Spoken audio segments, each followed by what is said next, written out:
Halo semua, gimana kabar kalian hari ini? Semoga kalian selalu diberikan kesehatan serta selalu dianugerahkan rezeki yang sangat berlimpah. Pada kesempatan kali ini, saya akan menceritakan sebuah kisah yang sangat memprihatinkan, di mana kejadian tersebut terjadi kepada salah seorang wanita yang berprofesi sebagai seorang guru di kota Bogor. Wanita tersebut ditemukan sudah dalam keadaan tidak bernyawa di dalam rumahnya. Dia mengalami luka yang cukup dalam di bagian pipi sebelah kanannya, dan wajahnya juga dipenuhi dengan banyak sekali darah sampai ke bagian dadanya. Menurut keterangan yang saya dapatkan, wanita itu ternyata telah dibunuh oleh suaminya sendiri. Sebelum wanita itu meninggal, dia dan suaminya meributkan masalah ekonomi yang menimpa rumah tangga mereka, yang sudah terjadi hampir 1 tahun belakangan ini. Sang suami sekaligus pelaku, mengaku bahwa dia tidak terima ketika korban berkata kasar terhadapnya. Istrinya bahkan mengancam akan pulang ke rumah orang tuanya, dan sudah tidak lagi menginginkan pernikahan mereka tetap bertahan. Lalu bagaimana kronologis kejadian tersebut? Dalam kesempatan ini, saya akan membahasnya secara keseluruhan. Semoga kita semua bisa mengambil pelajaran yang terjadi di dalamnya dan kisah serupa ini tidak lagi akan terulang kembali di kehidupan kita, maupun keluarga terdekat kita. Pemirsa, seorang wanita bernama Nurul Azmi berusia 36 tahun ditemukan tewas bersimbah darah di dalam rumahnya. Korban Nurul Azmi tewas akibat dibunuh lantaran ada luka di bagian kepalanya.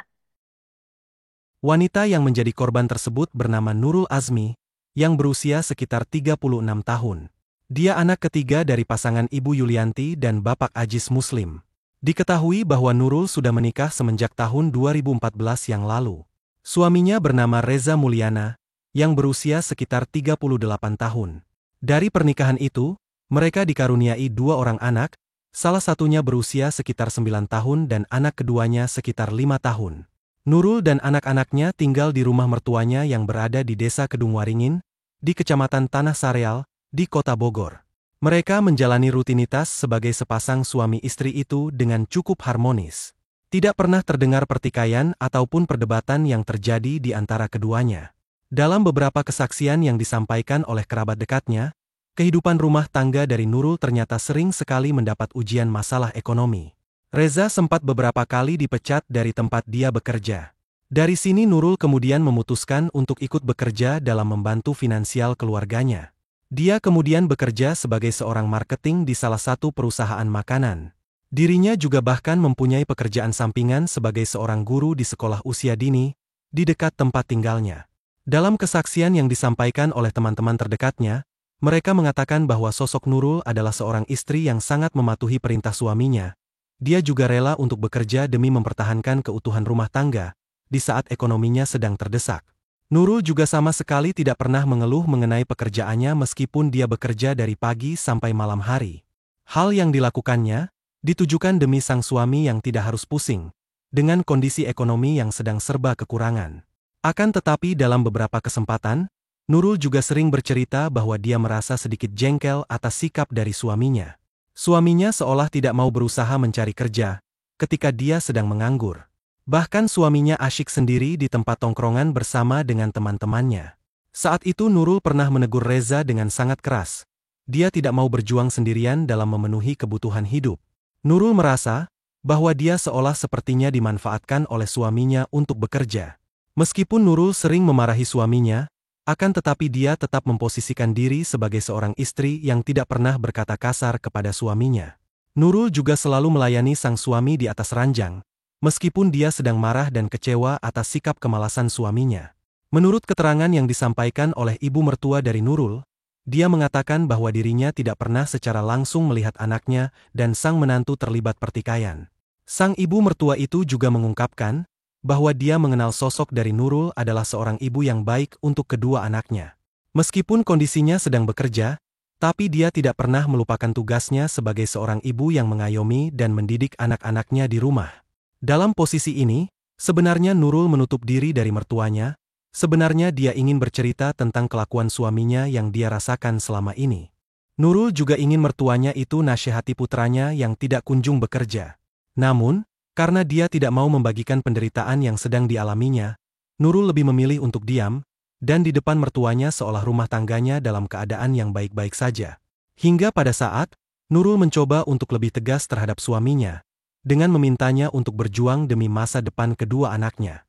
Menurut kesaksian dari beberapa sumber yang saya dapatkan, Nurul juga mencari lowongan pekerjaan untuk suaminya. Dia sempat menanyakan ke beberapa satpam pabrik yang berada di kota Bogor. Ia bahkan meminta kepada beberapa satpam tersebut untuk memberikan informasi kepadanya jika di pabrik tersebut membutuhkan karyawan. Beberapa hari kemudian, Reza akhirnya mendapat tawaran pekerjaan di salah satu pabrik di daerah Kabupaten Bogor. Nurul merasa sangat bersyukur bahwa usahanya tidak mengkhianati hasil dan dia tidak lagi berjuang sendirian dalam hal mencari nafkah. Nurul juga sering sekali memotivasi sang suami agar lebih tekun dan semangat dalam menjalankan pekerjaannya. Dia juga berkata bahwa biaya pendidikan dari kedua anaknya akan bertambah dengan seiringnya waktu. Nurul ingin sang suami lebih memikirkan perihal masa depan mereka dan anaknya dengan sungguh-sungguh. Nurul juga tidak berhenti bekerja meskipun suaminya sudah punya penghasilan. Bakti Nurul dalam keluarganya itu sangat luar biasa hebat dan dia mendedikasikan semua itu untuk suami serta kedua anaknya. Akan tetapi, setelah suaminya bekerja dan mendapatkan gaji pertama, ekspektasi Nurul atas tambahan biaya dalam memenuhi kehidupan rumah tangganya ternyata tidak terpenuhi. Reza nyatanya tidak memberikan penghasilannya kepada Nurul. Dia banyak beralasan mengenai biaya ongkos serta biaya makan dalam kesehariannya saat bekerja. Hingga akhirnya uang itu habis, karena dia juga punya hutang ke beberapa temannya sewaktu dia menjadi seorang pengangguran. Dari sini Nurul benar-benar saat kecewa atas sikap yang ditunjukkan oleh suaminya. Dia juga pernah bercerita kepada salah satu temannya mengenai kondisi yang sedang dia alami. Suaminya seolah tidak tahu diri dalam tugasnya sebagai seorang kepala rumah tangga, kedua anaknya juga bahkan tidak diberikan uang jajan ataupun sekedar mencicipi penghasilan yang dia miliki. Kondisi ini kemudian membuat Nurul merasa sering jengkel terhadap suaminya. Dia berpikir bahwa ini semua sudah bagian dari watak yang sulit diubah, dan dirinya sudah tidak tahan lagi dengan semua ini. Perdebatan serta pertikaian semakin tidak terkendali ketika suaminya sudah mendapatkan pekerjaan. Nurul seolah sudah tidak kuasa menahan segala rasa sabar yang ada di dalam benaknya. Segala cara yang sudah dirinya lakukan seperti tidak berdampak apapun atas perubahan sikap dari suaminya.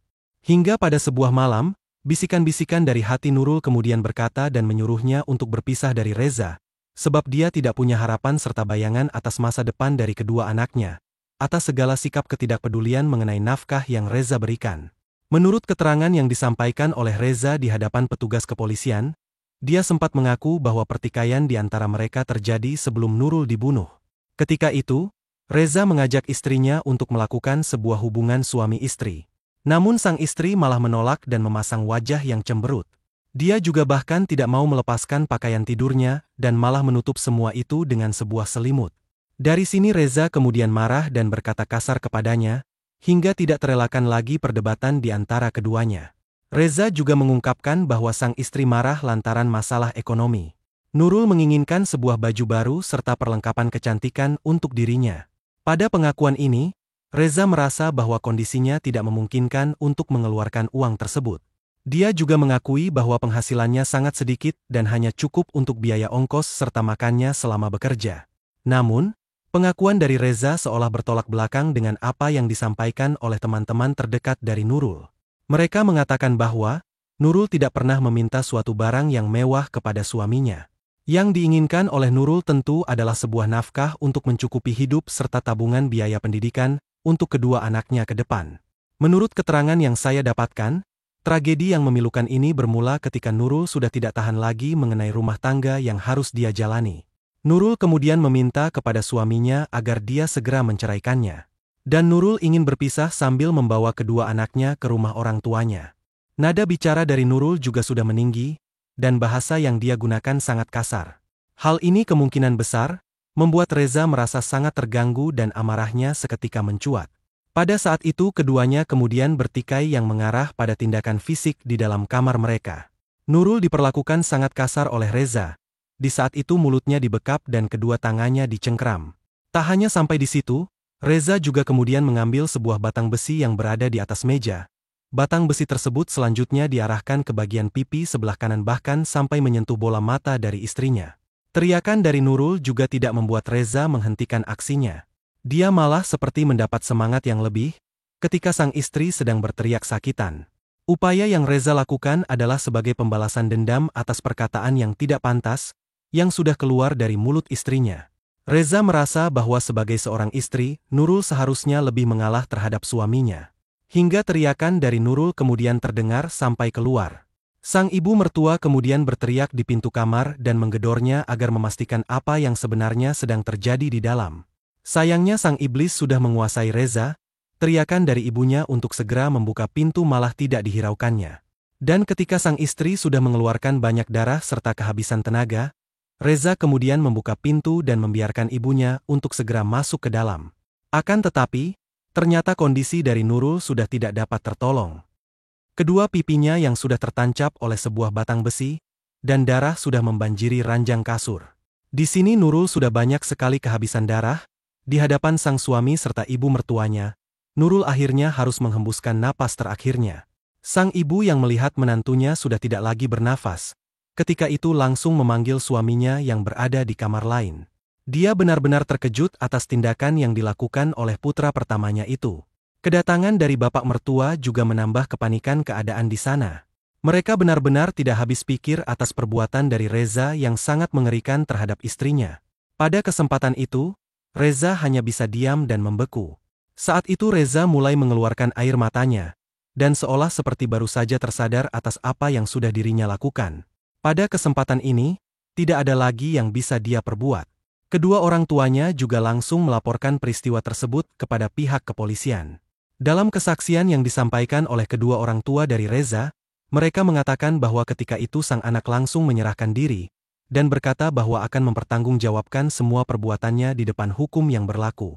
Setelah para petugas kepolisian sudah datang, kedua orang tuanya kemudian langsung menyerahkan putranya untuk dibawa oleh polisi. Mereka juga mempersilahkan para petugas agar menggeledah rumah mereka untuk mencari barang bukti pendukung. Selain itu, tubuh dari Nurul juga diperiksa oleh tim medis yang juga sudah ada di sana. Serta jasad Nurul langsung dibawa ke rumah sakit untuk dilakukan serangkaian penyelidikan yang lebih mendalam. Menurut keterangan yang saya dapatkan, atas perbuatan yang tidak berperi kemanusiaan itu, Riza mendapatkan hukuman selama 15 tahun penjara.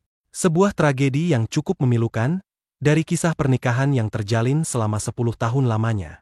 Arogansi serta keegoisan sang suami membuat peristiwa tersebut tidak dapat dihindari dan menjadi malapetaka yang tidak akan pernah terlupakan. Semoga dari sini, kita semua bisa mengambil banyak pelajaran, dan untuk para suami di luar sana yang masih mementingkan ego sendiri sebaiknya lekas insaf dan bertaubat. Bagaimanapun nafkah itu hukumnya adalah kewajiban. Kita juga harus memikirkan biaya masa depan serta pendidikan anak ketika dewasa nantinya. Terima kasih sudah menonton video ini sampai habis. Berikan dukungan dengan menekan tombol suka dan tuliskan pendapatmu di bawah kolom komentar.